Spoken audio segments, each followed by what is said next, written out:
Good afternoon. Welcome to the Sustainability Education Committee.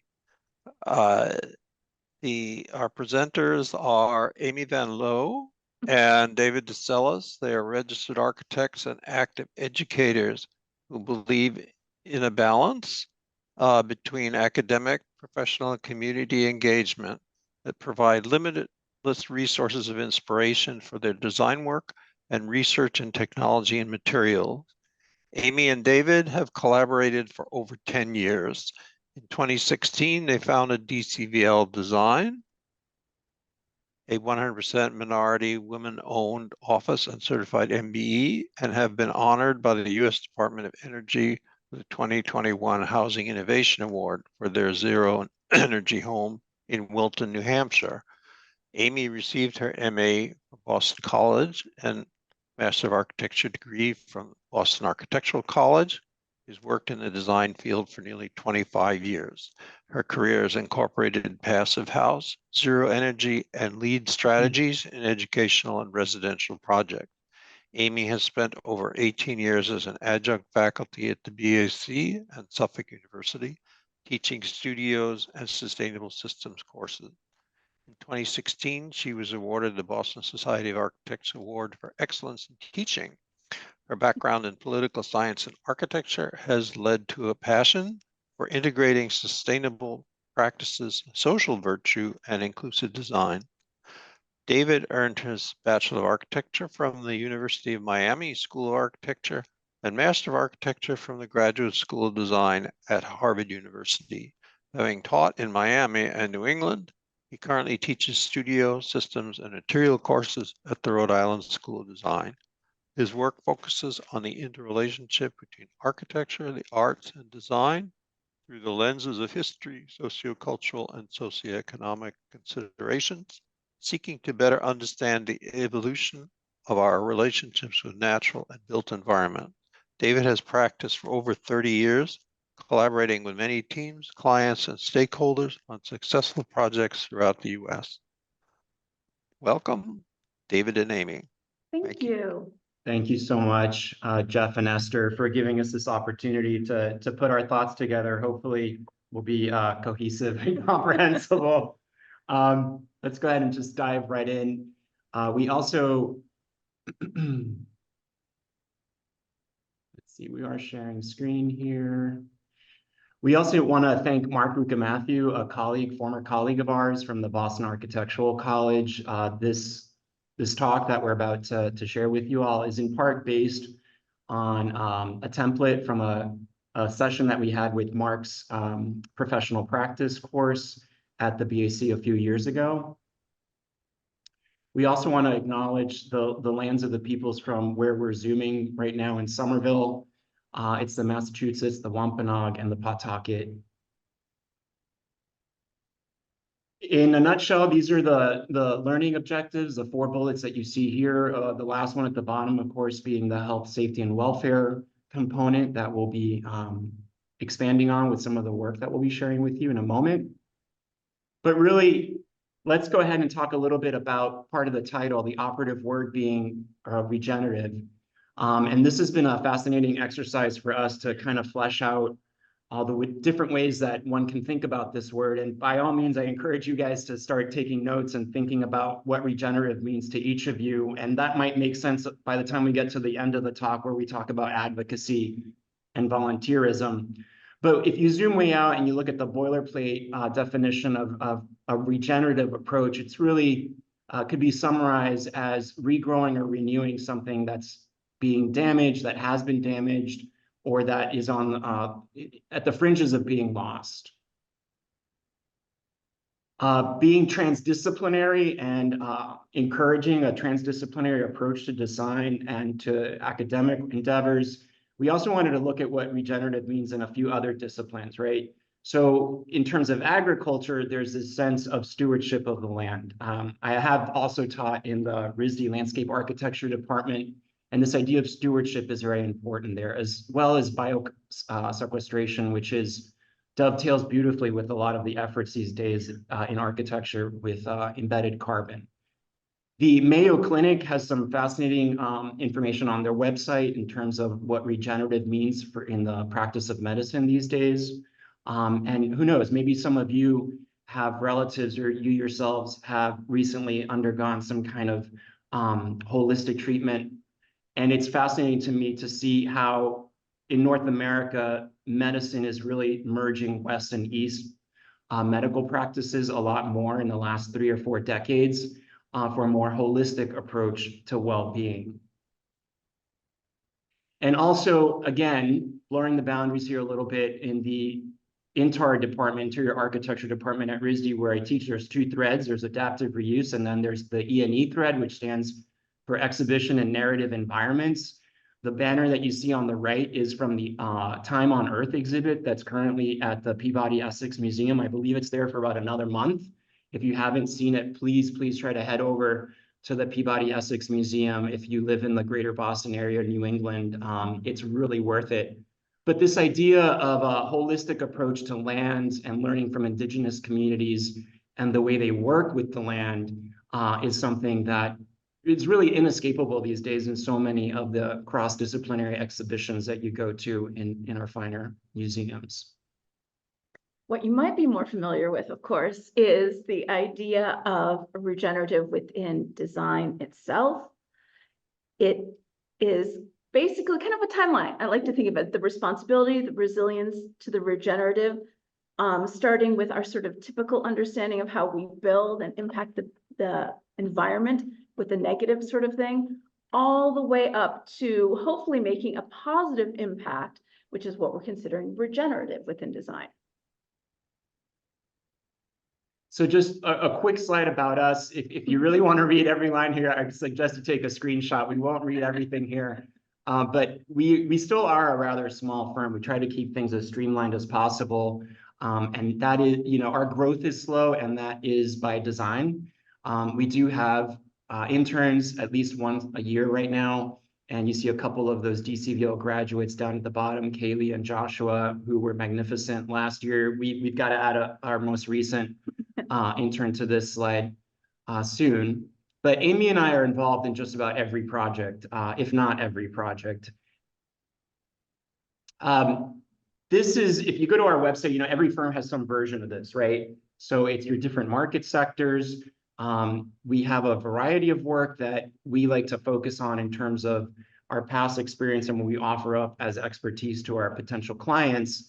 But really for today's purposes and fleshing out what we mean by regenerative, and to help us a little bit, we're going to simplify things and we're going to focus on residential work.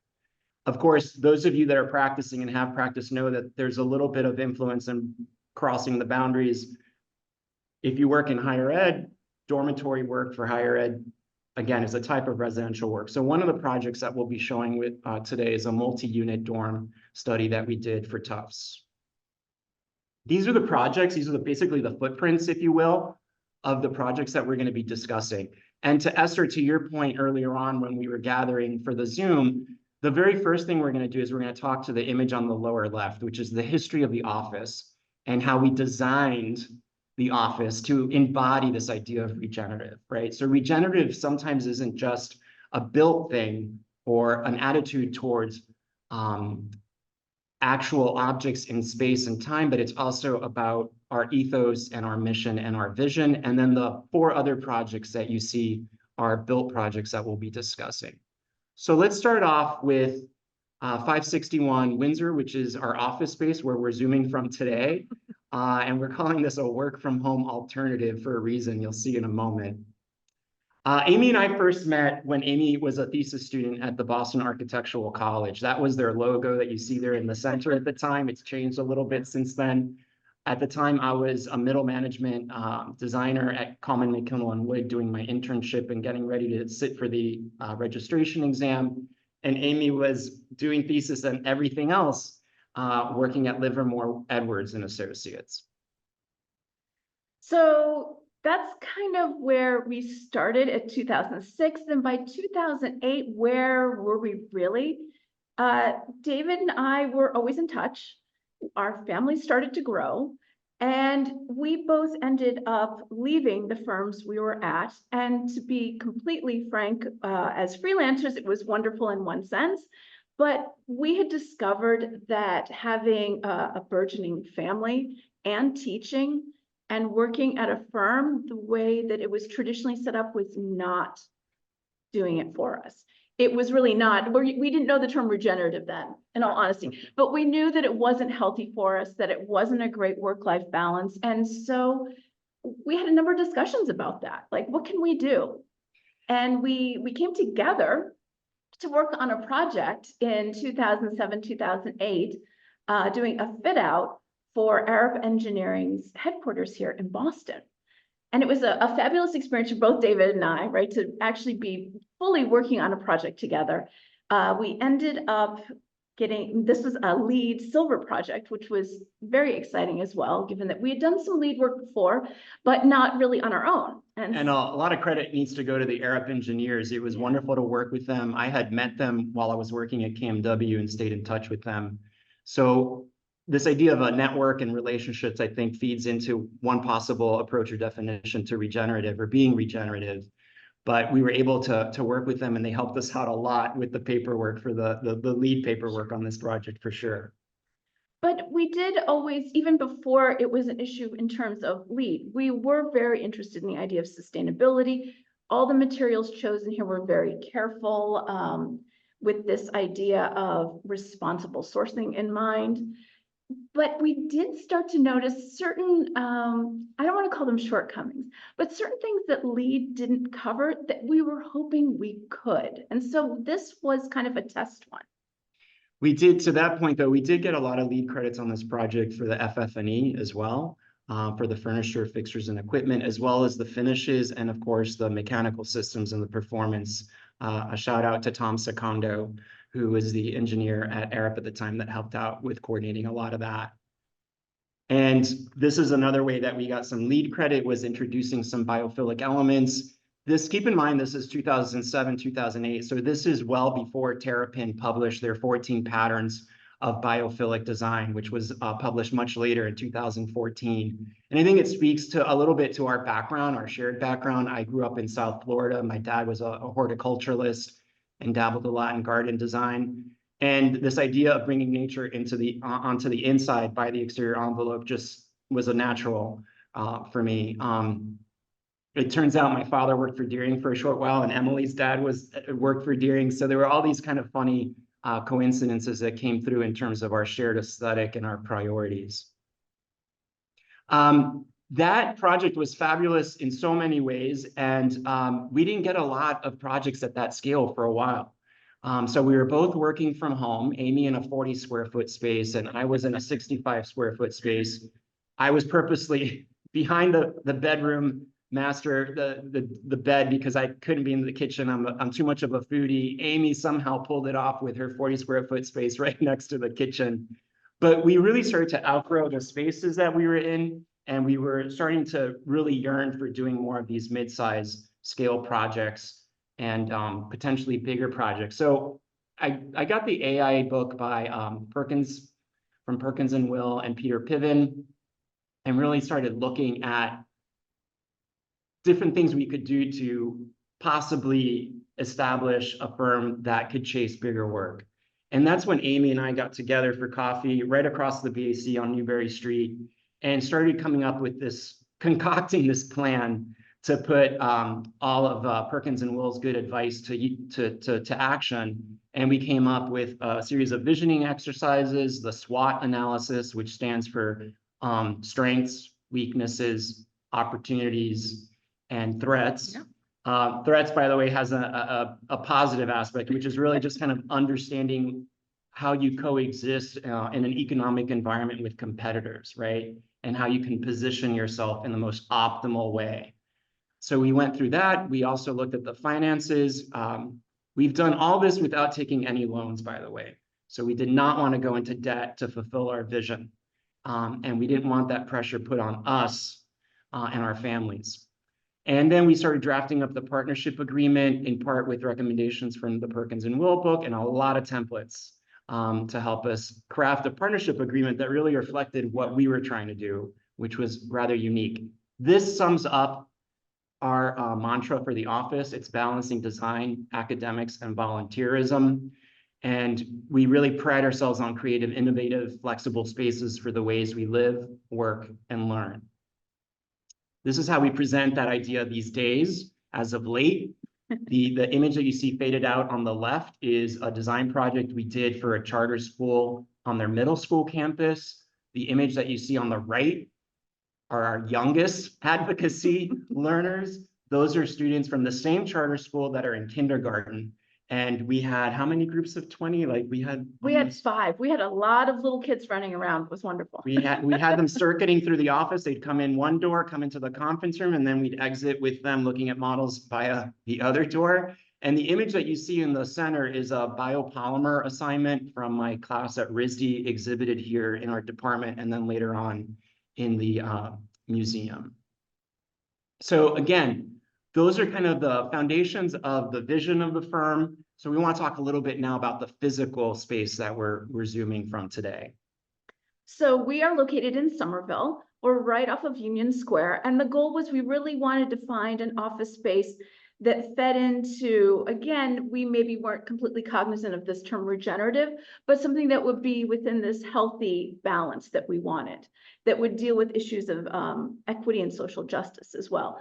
So we ended up finding a wonderful collaborative space in an old building. We happen to share it with Taza Chocolate and a number of other arts institutions. We are right next to the Union Square T-stop, so we're able to take the train into work if we want, bike into work, do whatever. It ended up being, so far, a fabulous experience for us. And being a co-work space, you see some of our colleagues in the upper left, we get to share a lot of resources. So we share our book libraries, we share our materials libraries, as well as large format printing, which frankly we're using less of these days, but it really helps us keep overhead low. We share a kitchen. And so it's really turned out to be a fabulous opportunity for us to learn from one another. That last image that you saw on the upper right was one of our younger mentees, and it's really wonderful in an open space to hear one another mentoring and having all kinds of conversations. We're going to move on now to the 4 built projects, trying to stay on schedule here. And the first one that we've got lined up is a new construction. Right. So this one, we like to say it was a small project with a lot of big impact. The challenge, as always, for us is when we're doing something that's new construction, how can we be regenerative? Because we already know that there's going to be a certain toll in terms of carbon footprint. So this project we did up in Wilton, New Hampshire was for an older couple, and it really has become kind of a benchmark for us in a lot of ways. The ideas behind this were that it was on a lovely wooded site, so how would we be respecting that? They wanted it to be built to passive standards, if not actually passive certified. They decided not to. However, we met the criteria. It needed to be appropriate for aging in place and ADA issues. And they wanted something that was within a budget of $500,000. So this really became kind of our test, if you will. There's a lot of info on the left there, the metrics. I'm not going to get into every single one. I'm going to highlight a few of the things from it, but we ended up with winning a 2021 Department of Energy Innovation Award for this because it really, in terms of regenerative, it was right away. We were very excited. So when they came in to do testing at the very end, we ended up with one of the lowest HERS index scores in all of New England. It's actually a -25, which was fabulous and so exciting for us. Of course, Energy Certified New House. It was an EPA Indoor Air Plus winner as well. And the idea was that in terms of energy, they were due to save about $5,000 a year. As soon as it started, it was already net positive.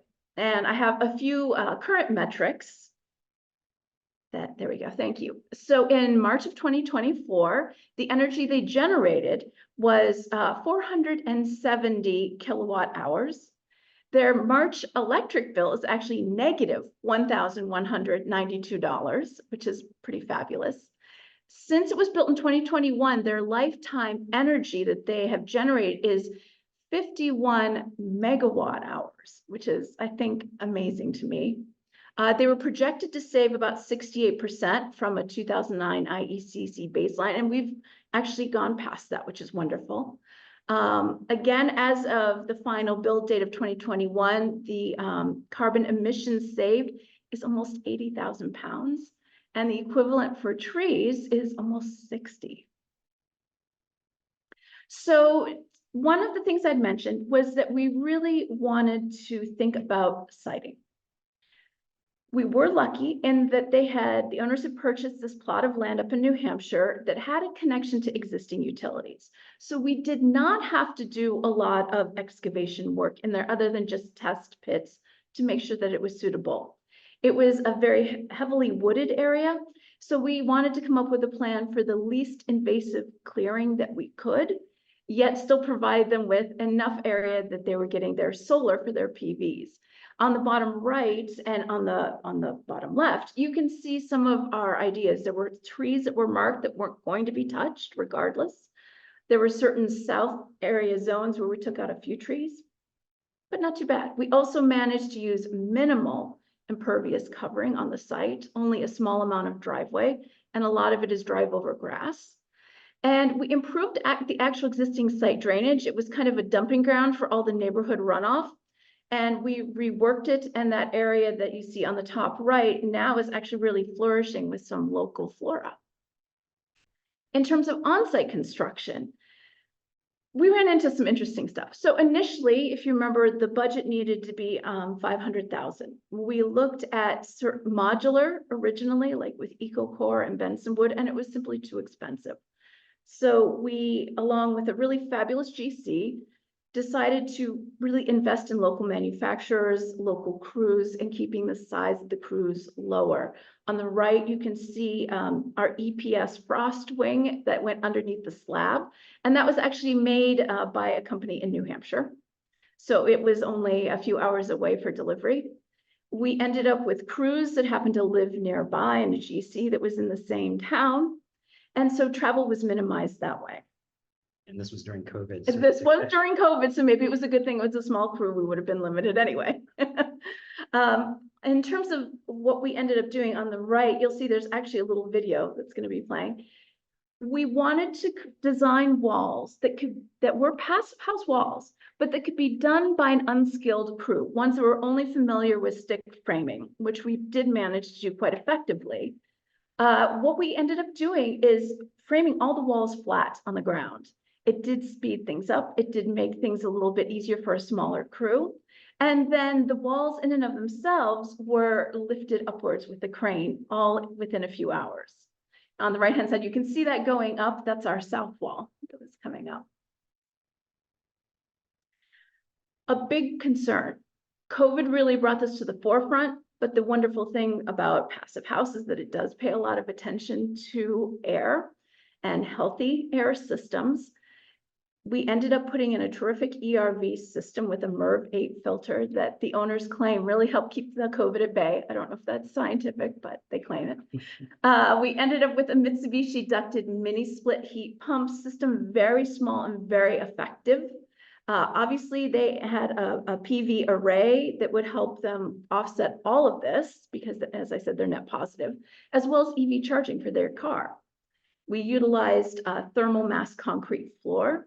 And we did put some radiant electric heat in under the tile and bathroom floors.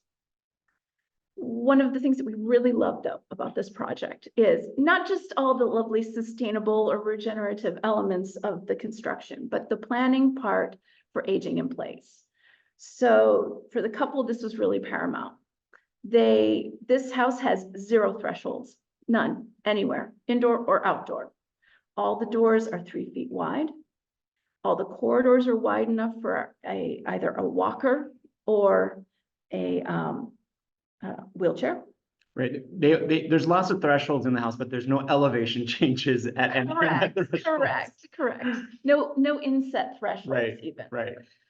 We have a low ramped entry to the front, so there's no step or inserted threshold there. There is direct garage access actually from the interior of the house in the bottom right, that the wood door actually leads directly on grade to the garage. So the image on the bottom right, you see a wood door to the garage, and the red door is the front door that you see on the left. Right, rampless, shower entries, which is the ramp. We also paid special attention to lots of different types of lighting for light levels because of vision issues as well. The second residential one that we want to talk about is what we call our hybrid. This was a passive house dormitory we worked on for Tufts University, and we did it along with what we call a buddy building. So in this, of course, we were dealing with regenerative in terms of being very sustainable, being careful with our materials, building to passive standards. However, one of the big issues for us was thinking about the community and the vernacular. So what had happened was the buddy building, which you see here on the right, was an old Victorian, which they wanted retrofit to passive standards. But they also then wanted a new, on the same site, a new passive house dormitory. On the left, you can see the existing buildings in blue and potential new ones, new structures in white that we were looking at. What we wanted to do was to create a connection. Rather than build something really large, which the residential neighborhood would, I'm sure, not have been thrilled with, we decided to have the two, but they needed to have a commonality, a way for people to access it equally instead of going into one or the other. What you can see on the top left is a little of us exploring how do we join these two buildings in a way that's very equitable for students living on one side or living on the other. In the middle, you'll also notice we, from the very moment we started, had a fabulous collaboration with our team of engineers, cost estimators, landscape architects, and I'm really, really proud to say that it was a majority-minority group, in fact, and team that we worked with, which was fabulous. We, rather unfortunately, the project had to end here. Due once again to COVID, the extreme price cost that happened, it was shelved. So this is as far as we got on this project. We got through DD, but it was a wonderful exercise for us and a really great kind of metric analysis of lessons from past experience. And we'll see what the future brings. But for now, we're going to move on to the second hybrid, which is a home from 1821. It's a family homestead. The current clients are the third generation of the same family to live in the house. So it's been in the same family for many, many generations, for many decades. The clients were fabulous from the get-go, and we were able to, in one of the early meetings, come up with a generative diagram that we'll discuss in a moment. And we'll explain what we mean by deconstruction in a second. It's not the postmodern definition of deconstruction, but a much more contemporaneous one. This is the survey of the site, which is pretty spectacular. I love this drawing. I'm a little bit of a map wonk. Any of you who understand topography and mapography can understand why this is such a great way to start understanding the site. The primary structure is up on the top of the hill. And you'll see here a view of the home from the federal era, right? There's a lot of these styles of homes, especially in New England. Again, from 1821, keep in mind that our current White House was being moved into more or less around the same time that this family was moving into their federal era homestead farmhouse. And this is the view out to the fields. It's right now a preserved trust in reserve for the town of Hollis, where this is. It's part of the family agreement with the town. This is it in autumn. And this is what they're living in today. It's very similar in many ways to the original structure, and there's a lot of good reasoning for that. And this image starts to hint at that. When we started to do some demolition of the older structures surrounding the primary living home, we realized that there was a reason that roof was sagging. And that's because the foundation underneath that partial granite wall that you see there in the back that we've now exposed, the foundation was incomplete. So there was, in fact, no foundation underneath those granite stones, unlike the other three sides of the house. First half of the house, mind you. And so we immediately had to pivot. We brought the team together. It was a very good team, and the conversations and the discussions at that point were very healthy about how we as a group could pivot and save as much as we could of the house to refurbish and to be reused. And you just see a few of the things here, and we've listed some of the exterior elements and some of the interior elements. We'll touch on these in the upcoming slides. Finishes, structural elements, some of them use the structure again, some of them not applied. But because of the meaning and the symbolism that it really had to the owners, it was important to keep as much as we possibly could. So this is before, and this is where we ended, right? The ribbon windows is a much more modern contemporary galley kitchen in the back, and the much more traditional spaces were on the other side of the house in the front. This time touches on that a little bit. The bottom image is an exhibition of a drawing that we produced, again, with the clients. We call that the generative diagram, because it really allowed us to document a concept, a kind of T or a crossing of a 4-square grid where the more historic spaces would be in the front of the house. And then that would allow us to use the T-shaped circulation from the original structure and then have more contemporary spaces in the back and as you move up the space. So in the front, you see the refurbishing of the original mantles in the front parlor and the front dining room, salvaged and refinished wood floors. These are wide plank wood floors. To buy these today would be cost prohibitive, but we were able to salvage those and refinish them. And a kind of a curious moment in the project was finding this 6/9 window that you see in the upper left, which is one of the original sashes that was in deep storage on site. And we were able to reuse it as a pass-through between the family room and the kitchen. It wasn't just materials and finishes, it was also some of the equipment, in this case, a couple of plumbing fixtures that were found in the back of an old barn. Gorgeous tub and vanity that was salvaged and refinished. Everything was kept except the knobs. You'll see in the middle picture the cross knobs, and those were changed to lever knobs that you see in the foreground in the after picture there on the right. And in the background of that same picture, you see one of the original doors that was reused. In this case, I think that's for the guest room, right? Correct.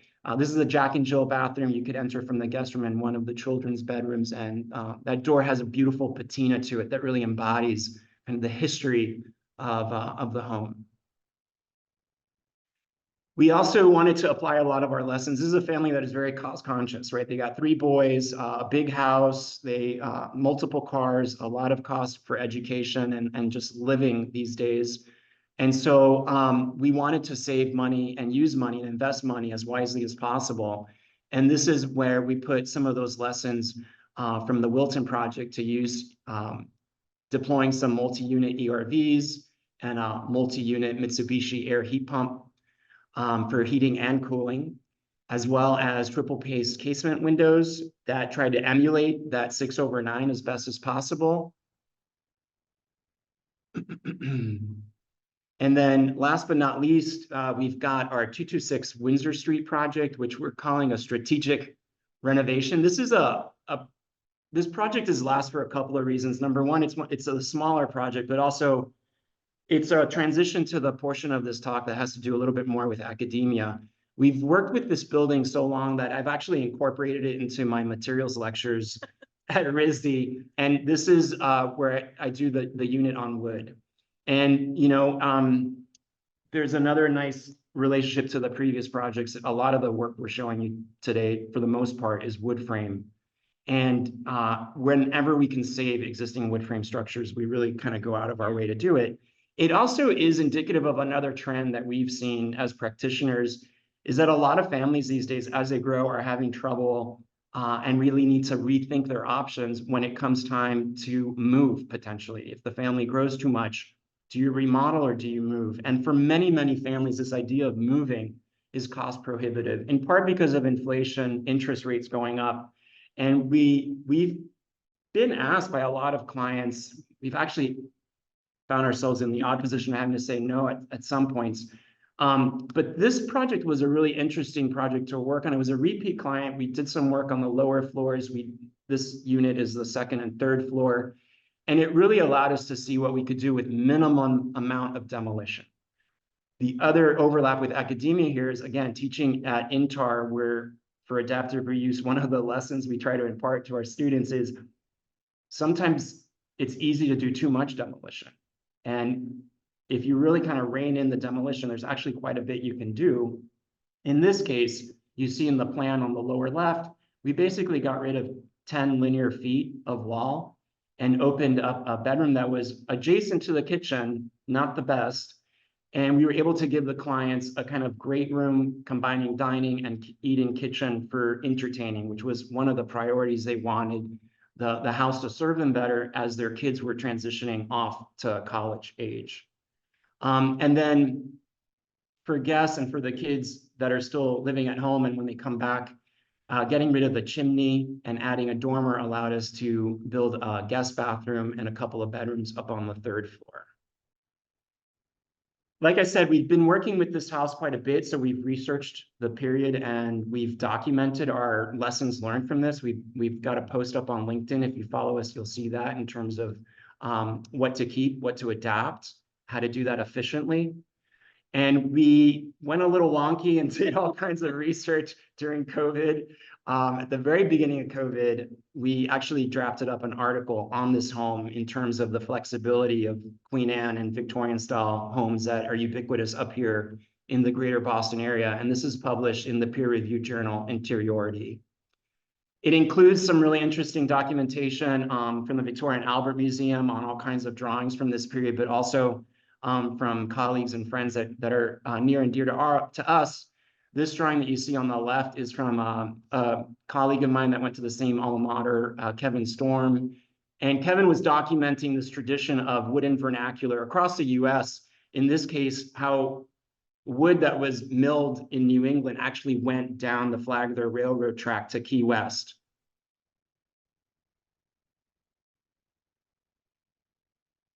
Let's see. Yeah. It also was an opportunity for us to brainstorm with the client in how flexible a Queen Anne home was. And those of you that live in homes of this period might understand that each room has more than one way in and one way out. And that we saw that as a really wonderful thing in terms of allowing flexibility of usage.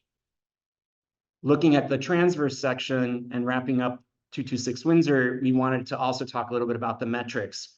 And it goes back to one of the earlier points, which is we try to be regenerative at every scale, even if it's small.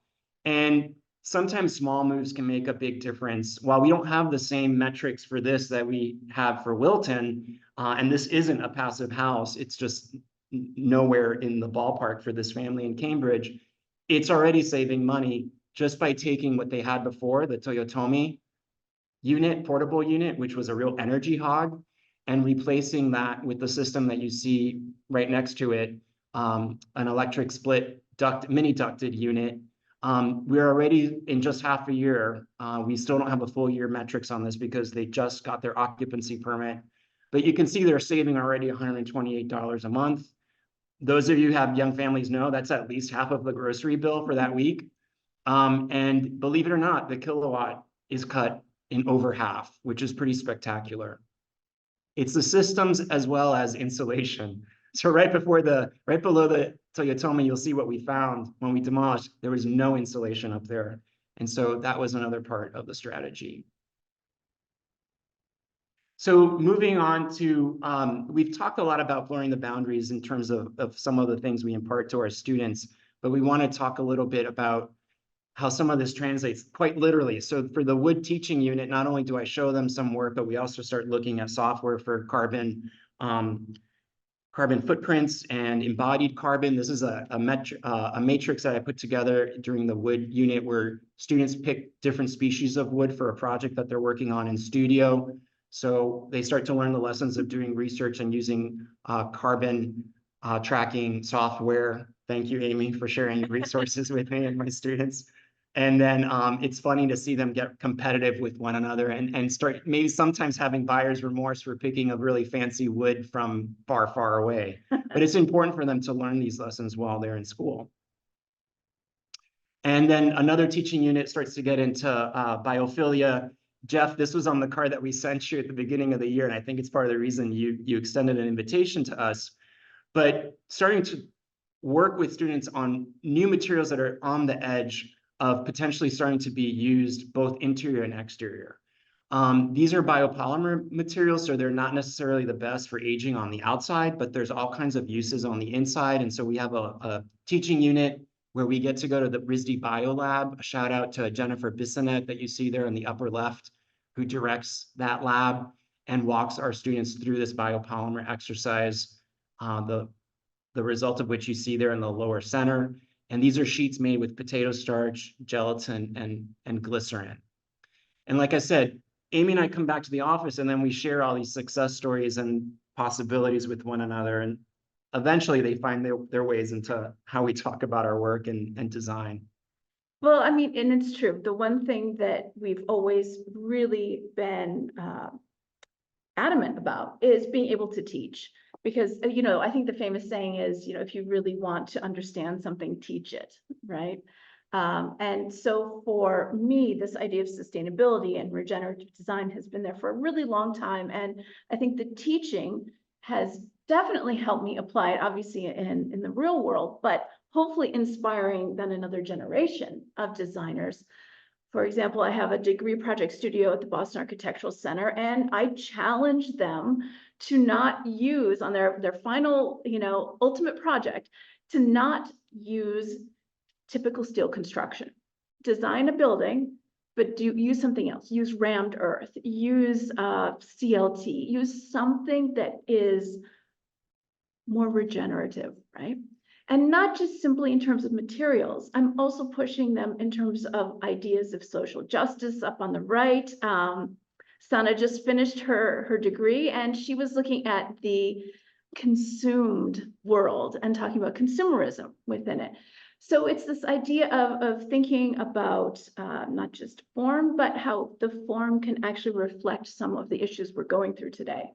I also teach a film class because I want them to look at some of these social issues. And as designers, how can we express ourselves in different ways, right? Between the model and film, there's so many things that we can be talking about. As you know, there's a lot of stuff out there. And so as an instructor, someone within academia, the idea is to try to keep up on it and to really be able to introduce it to our students, our clients, ourselves. And there's a lot out there. You've got the AIA framework for design excellence, which I ask my students to use. We utilize the 2030 palette, which is fabulous. I also ask them to either do the framework for design excellence or the living building challenge as baseline for their buildings. We go through all different carbon calculators, and there's some fabulous ones out there. Climate software, material transparency, you name it, it's all out there. This is one of the examples. David had his. This is from my group within Sustainable Systems. At the beginning of the semester, they're asked to do an integrated design sketch where they come up with a project and think about what do they want to integrate that would produce a regenerative design structure. And at the very end of the semester on the right-hand side, I asked them to actually go into their carbon calculator of their choice and tell me how'd you do. So the academics, I think, feed really closely and naturally into the other part that's important for us in terms of our firm, and that's volunteerism. Right. I mean, you could almost think of teaching as a kind of advocacy work. And a lot of advocacy has to do with educating oneself too on what you're advocating for. We went back and we looked at our social media metrics in a way, kind of the visual metrics of all the stuff we've posted.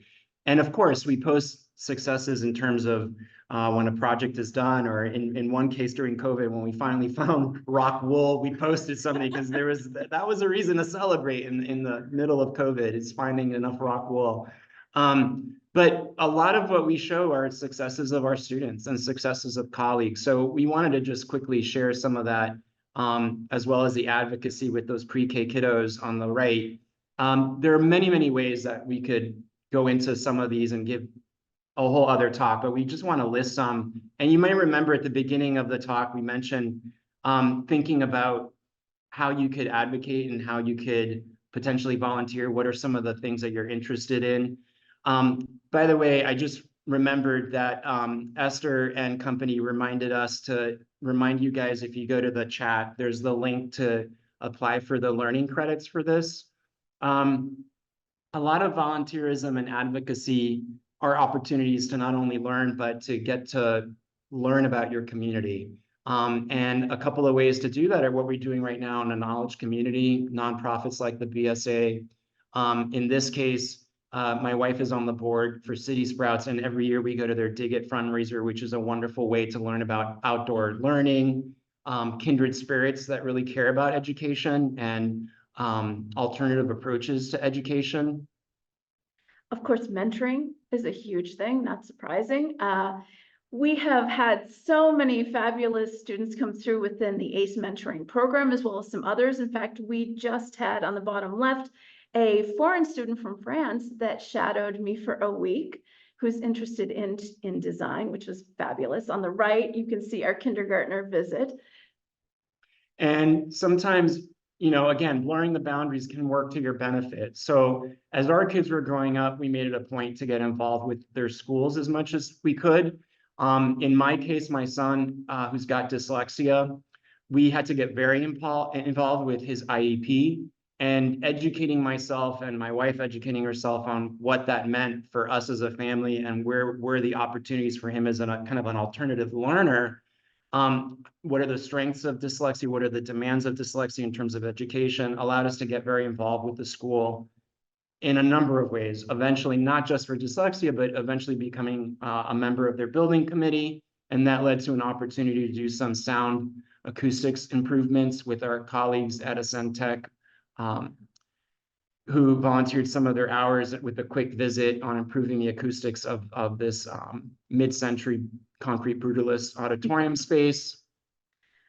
Same thing with me, of course. I mean, like David said, getting involved with my kids' school actually led to me doing a pro bono job of helping them improve their really failing elementary school library, which is fabulous. We both, of course, are busy attending many design juries. And sometimes you can expand on an interest of yours. So if you're an urban planner, you might want to think about joining the pedestrian or bicycle committees in your town. Or in my case, I'm really interested in the arts, be it performing arts or visual arts. And so I got involved with the Public Art Commission.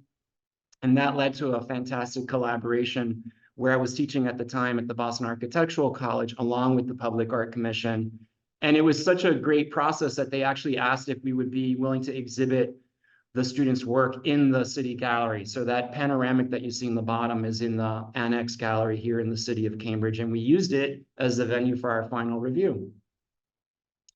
And again, we've talked about academia, but let's flesh this out a little bit more. It's not just what you can do as a teacher. Maybe that's not your cup of tea. Stay involved with your alma maters, get involved with local schools. The image in the center bottom is from a pretty fantastic symposium or series of performances that the GSD put together in 2019, all around the Bauhaus. And so this is a reenactment of the stick dance, Strabentanz from the Bauhaus. And it was part of a celebration called Space, Movement, and the Technological Body, a tribute to the Bauhaus. And it just so happened that someone I hadn't seen in a while was also there. They invited me to another talk. That led to me being on the Mayor's Arts Task Force. And so these things kind of feed on one another. And finally, just sharing and celebrating is a really good thing. We'd like to trade notes on what we're reading these days, not just for our class, but on the nightstand. Yes, sometimes it has something to do with design. A lot of times, no. But if there's something that you're revisiting, in this case, an oldie but a goodie, post it. Celebrate the accomplishments of your colleagues. The bottom image was from a good friend of ours that works at Cambridge 7 and has attended reviews for us at the BAC and elsewhere on a fantastic project that was recently completed here in Cambridge. So I think the important thing that David mentioned is this blurring of the boundaries. And so what we really have done, and as we keep trying to work out, is how do we make things regenerative, not just within our design, within our firm, within academics, using volunteerism as well. The one thing that's, I think, worth noting is that we really are so devoted to this, that within our partnership agreement, we require that all principals volunteer a certain amount and teach. You're required to if you want to be a principal at this firm. And we are very, very careful, being a minority-owned business, that all the teams we put together reflect genuine diversity. So thanks again, Jeff and Esther, Thank for this. And we've still got time. Definitely entertain some questions and looking forward to the conversation.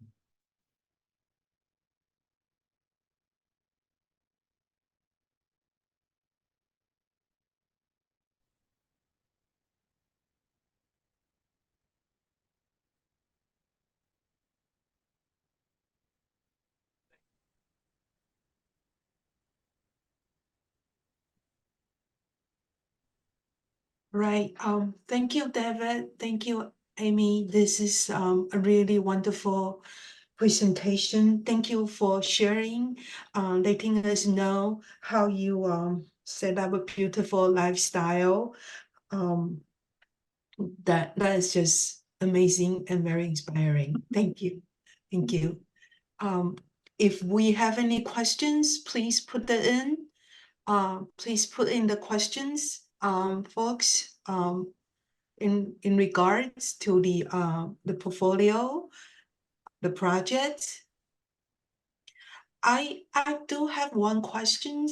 I understand that during the COVID era, the project, it's to carry it out all the way to completion.